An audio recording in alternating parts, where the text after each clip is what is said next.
ये भारत की बात नहीं कर रहे हैं। आज पाकिस्तान में लोग कांग्रेस के लिए आंसू बहा रहे हैं। हिंदुस्तान का इलेक्शन हो रहा है, पाकिस्तान का नहीं।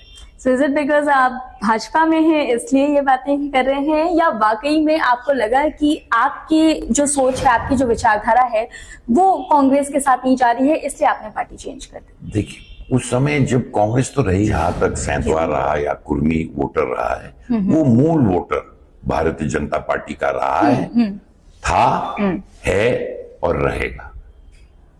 इतना कॉन्फिडेंस कैसे? बिल्कुल इतना कॉन्फिडेंस लिए क्योंकि ये मूल वोटर रहे हैं, और जिस तरह की प्रगति मोदी जी के नेतृत्व में, क्या इनमें से आप पूछिए कि क्या कोई भी मोदी जी से नाराज है? क्या मोदी जी कार्य कर रहे हैं या नहीं कर रहे हैं? 2024 के लोकसभा चुनाव चल रहे हैं और आज हम कुशीनगर में मौजूद हैं। हमारे साथ यहाँ से राज्यसभा के मेंबर हैं आरपीएन सिंह जी, रजवाड़े से ताल्लुक रखते हैं, हमारे साथ हैं। बहुत बहुत स्वागत है। नमस्कार। मैं चाहती हूँ कि आप बस मुझे स्टार्टिंग से ये बताएं कि पहले आप कांग्रेस में इंडल्ज रहे, उसके बाद भाजपा में आप आ गए। भाजपा की राजनीति से आप पर्सनली कितना ताल्लुक रख पाते हैं? देखिए, प्रधानमंत्री जी ने जिस तरह का परिवर्तन देश का किया है और राष्ट्रवाद और हिंदुस्तान को, भारत को जिस तरह उन्होंने परिवर्तित किया है, भारत 21वीं सदी में बहुत लंबे कदम से आगे बढ़ रहा है, परंतु अपनी संस्कृति को नहीं भूला है। और जिस तरह भारत का नाम विश्व में प्रधानमंत्री जी ने किया, तमाम लोग भारतीय जनता पार्टी में सम्मिलित हुए हैं, वो प्रधानमंत्री जी के नेतृत्व की वजह से, उन्होंने जो कार्य ईमानदारी के साथ और आम आदमी के लिए जिस तरह इस देश के लोगों को एक आवाज दी है, एक पहचान दी है, और एक जो इस देश को 20 साल आगे सोचकर एक विकसित भारत की बात करते हैं। तमाम स्कीमों के बारे में आपके चैनलों पे और पूरे देश में कई बार चर्चा हो चुकी है, परंतु अगर आप इकोनॉमी को देखिए, अगर आप हिंदुस्तान का पोजीशन विश्व में देखिए, आज जो हम लोग, जो हिंदुस्तान, अगर आप विदेश जाए और जिस तरह की चर्चा, आज कोई भी विश्व में कोई बड़ा डिसीजन लेना होता है तो उसमें हिंदुस्तान की राय अवश्य ली जानी चाहती है। हम लोग पूर्वांचल से आते हैं, पूर्वांचल में बैठे हैं, जिस तरह का परिवर्तन पूर्वांचल का जो हम लोग सपने में देखा करते थे या सोचते थे कि क्या किसी जन्म में क्या उत्तर प्रदेश इस तरह विकसित होगा, आज उसी तरह आप उन चीजों को हकीकत पे सड़कों पे देखते हैं। वो मेडिकल कॉलेजेस हों, वो सड़कें हों, वो बिजली में सुधार हो, मेडिकल सुविधाएं जो लोगों को मिल रही हैं, एक पूरे तरह से जो डबल इंजन की सरकार है। उत्तर प्रदेश आज सेकंड लार्जेस्ट इकोनॉमी है। तो ये सब मुद्दों की वजह से, और जिस तरह की जो हमारी इंडी अलायंसेस की, वो कांग्रेस हो या इंडी अलायंस के और जो पार्टनर्स हो, वो भारत के भविष्य के बारे में नहीं बात कर रहे हैं, वो तुष्टीकरण की बात कर रहे हैं। और अगर आज देखा जाए तो इंडी अलायंस हिंदुस्तान कैसे आगे बढ़ेगा, सबको साथ लेकर कैसे विकसित करेंगे, कैसे भारत विकसित होगा, और तुष्टीकरण से राजनीति वो उन्होंने करा, और नेतृहीन हो चुकी है ये पार्टी। अगर आप देखें तो ये भारत की बात नहीं कर रहे हैं। आज पाकिस्तान में लोग कांग्रेस के लिए आंसू बहा रहे हैं। हिंदुस्तान का इलेक्शन हो रहा है, पाकिस्तान का नहीं। So is it because आप भाजपा में हैं इसलिए ये बातें कर रहे हैं, या वाकई में आपको लगा कि आपकी जो सोच है, आपकी जो विचारधारा है वो कांग्रेस के साथ नहीं जा रही है, इसलिए आपने पार्टी चेंज कर दी? देखिए, उस समय जब कांग्रेस तो रही नहीं, जब मैं कई वर्ष पहले भाजपा में आया हूँ, कुछ वर्ष पहले आया हूँ, तो उस समय मैंने कहा था कांग्रेस पार्टी इतिहास हो गई है, वो देश के साथ नहीं खड़ी है, देश के भविष्य के साथ नहीं खड़ी है। और आज आप देखें, तमाम लोग जिन्होंने कई पुश्तों तक कांग्रेस में अपना कार्य किया, वो सब वरिष्ठ हो, नौजवान हो, आज सबने छोड़ दिया।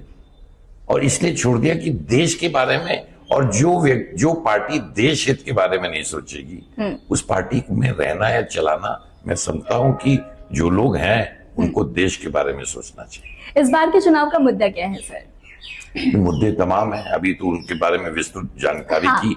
और प्रधानमंत्री जी ने जो एक विकसित भारत का 20 साल आगे की हमारी एक चिड़िया, सोने की चिड़िया हिंदुस्तान होता था, उस तरफ कदम बढ़ाने के लिए एक रास्ता भी दिखाया है और लोगों को प्रेरित भी किया है, एक विश्व गुरु बनने के लिए और एक विकसित भारत के लिए, जहां प्रगति हो, एक सब जगह में सुकून और सब लोग की जगह। आज आप देखिए 238 मिलियन पीपल को रेज किया है पॉवर्टी के स्तर से।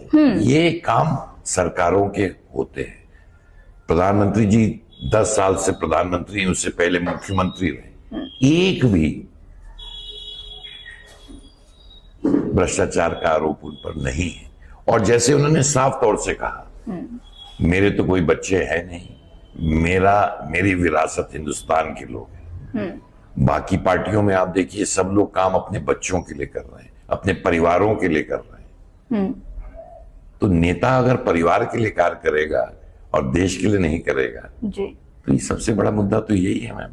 ओके, आपने भी बोला कि पॉवर्टी लाइन से उबार दिया है नरेंद्र मोदी जी ने। अभी मैं कुछ दिन पहले एक ग्राउंड रिपोर्टिंग कर रही थी, उसमें कुछ लोगों ने ये कहा कि अगर वाकई में इतने लोग पॉवर्टी लाइन से उबर चुके हैं तो फिर ये 80 करोड़ लोगों को अनाज देने की क्या जरूरत है?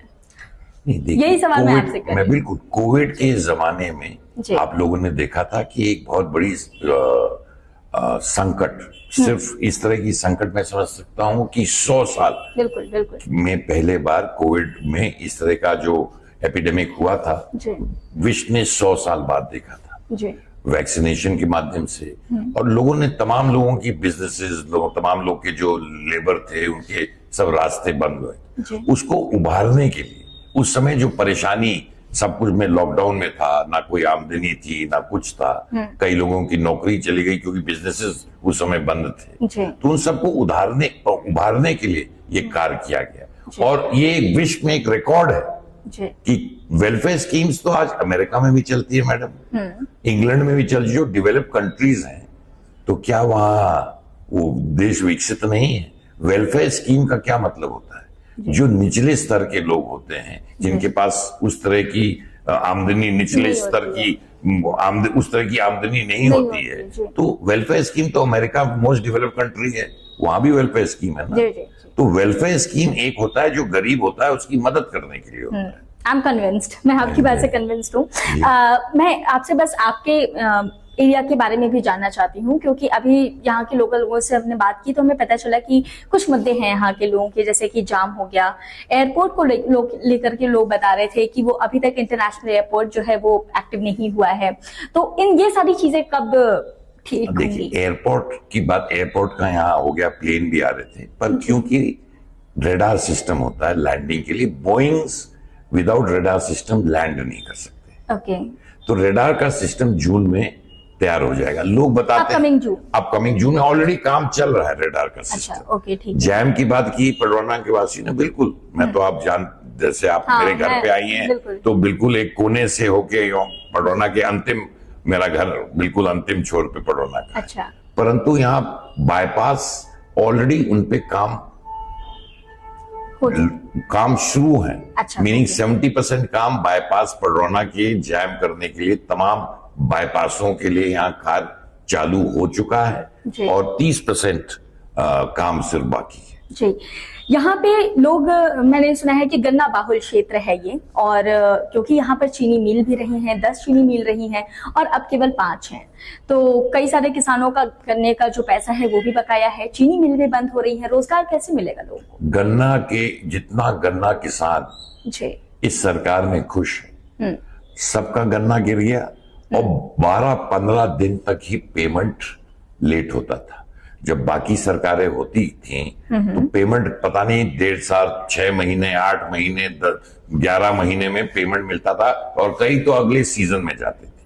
इस बार 15 दिन के अंदर हर किसान के यहाँ पैसा पहुंच गया, वो खुशहाल थे।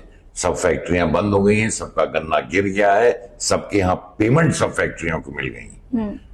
तो विपक्ष मुद्दे बताते रहते हैं, पर उसका अंजाम आप पूछिए, गन्ना किसान से, लोगों से पूछे कि कैसा आपका पेमेंट के का हाल, जी। पेमेंट के का हाल बा, फैक्ट्री पे गन्ना गिरल या नहीं गिरल, पेमेंट 15 दिन में मिल जात रहल या नहीं मिल जात रहल, तो आप किसानों से पूछिए। और वो जो 5 मिलें जो बंद हुई हैं उनके लिए कुछ फैक्ट्रियां जो बंद हुई हैं, प्रयास उसमें क्या है, अभी हाल में ही 2 चीनी फैक्ट्रियां मुख्यमंत्री जी ने शुरुआत की हैं। बिल्कुल हमारे बॉर्डर पे पिपराइच में एक फैक्ट्री शुरू हुई। अच्छा। उसके लिए उस इलाके में, और तमाम प्राइवेट फैक्ट्रियां बंद होती हैं मैम, सरकारी फैक्ट्रीज की कोई फैक्ट्री इस बीच में नहीं बनती। प्राइवेट फैक्ट्रीज में प्राइवेट एंटरप्रेन्योर्स होते हैं। अगर उसी तरह दुकान बंद हो जाते हैं, वैसे तरह बिजनेसेस बंद हो जाते हैं। उसमें भारतीय जनता पार्टी के लोगों ने, हमने भी मुख्यमंत्री जी से कहा है, इस फैक्ट्री क्योंकि प्राइवेट ओन थी तो उसको चालू करने के लिए कार्य करना है, तो उस पर भी कार्य चल रहा है। मेरा आखिरी सवाल आपसे ये है सर कि अभी गोरखपुर में कुछ दिनों पहले एक बड़ी महासभा हुई है, शहीदवार महासभा। वहां से ये ऐलान किया गया कि जो भी प्रत्याशी, अगर कोई शहीदवार प्रत्याशी खड़ा होता है तो सारे शहीदवार उसी को वोट करेंगे। आपके यहाँ से एक शहीदवार प्रत्याशी खड़े हो रहे हैं इंडिया गठबंधन से, आपको क्या लगता है कि कैसे आप अपने वोटर्स को अपनी तरफ ही रखेंगे, शहीदवार इंडिया गठबंधन क्यों नहीं जाने देंगे? देखिए, जितनी बिरादरियां हैं जी, हम जातवाद, प्रधानमंत्री जी और भारतीय जनता पार्टी जात की बात नहीं करती है जी। जहां तक सैंतवार रहा या कुर्मी वोटर रहा है, वो मूल वोटर भारतीय जनता पार्टी का रहा है, था, है और रहेगा। इतना कॉन्फिडेंस कैसे? बिल्कुल इतना कॉन्फिडेंस लिए क्योंकि ये मूल वोटर रहे हैं। और जिस तरह की प्रगति मोदी जी के नेतृत्व में, क्या इनमें से आप पूछिए कि क्या कोई भी मोदी जी से नाराज है? क्या मोदी जी कार्य कर रहे हैं या नहीं कर रहे हैं? ईमानदारी से, लगन से, मेहनत से देश को परिवर्तन कर रहे हैं, परिवर्तित कर रहे हैं या नहीं कर रहे हैं? ये मुद्दा, ऐसा इलेक्शन आते हैं तो तमाम महासभाएं होती हैं, परंतु इन बिरादरियों में, वो कुर्मी बिरादरी हो या सैंतवार बिरादरी हो, आप प्रधानमंत्री जी के बारे में तो पूछिए उनसे, क्या वो अच्छे प्रधानमंत्री हैं? क्या अच्छा काम किया है? कि ऐसा प्रधानमंत्री उन्होंने देश में कभी देखा है? तो उनसे पूछिए तो आपको जवाब हाँ में मिलेगा। बहुत बहुत शुक्रिया सर हमारे साथ जुड़ने के लिए और हमारे तमाम सवालों का जवाब देने के लिए। ये हमारे साथ आरतीएन सिंह जी थे। मुझे लगता है तमाम जो सवाल आपके थे वो हमने आप इनसे पूछ लिए हैं और जवाबों से आप संतुष्ट होंगे। ऐसे और भी इंटरव्यूज आपके सामने लेकर आते रहेंगे। नमस्कार।